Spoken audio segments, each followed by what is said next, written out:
After a week of aid missions and reconnaissance, the language around this latest operation has changed.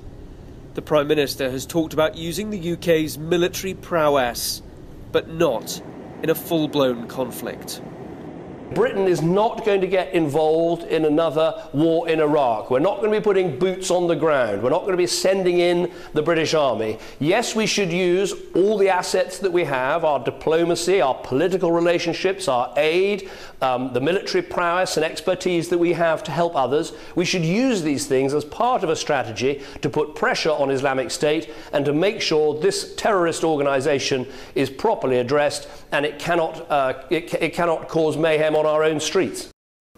Just this weekend, though, his Defence Secretary visiting RAF Akrotiri confirmed that British boots, regular soldiers, have been back on the ground.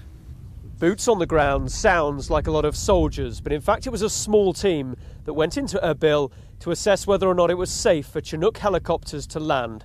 They were out again within 24 hours. This mission, though, is evolving, and the UK's armed forces are deploying their kit and their people accordingly. The Tornado jets here are still unarmed.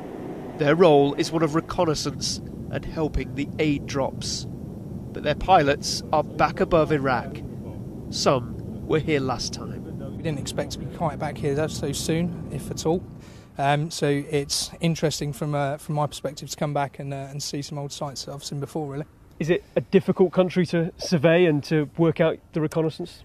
Most of our sorties have been at night so far, so we're using the sensors on board the aircraft to look for the populace on the ground and try and work out who's where. I'm really looking at the amounts of people out on the mountain at the moment, yeah.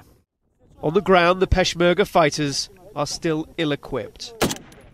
But with British help, extra arms and equipment are now making their way through to the front line as they continue to resist the jihadist fighters. While the pace is quickening, the international effort here still has Britain in a supporting role rather than an attacking one. But if that changes, the UK military is ready to respond. Tom Parmenter, Sky News, RAF Akrotiri.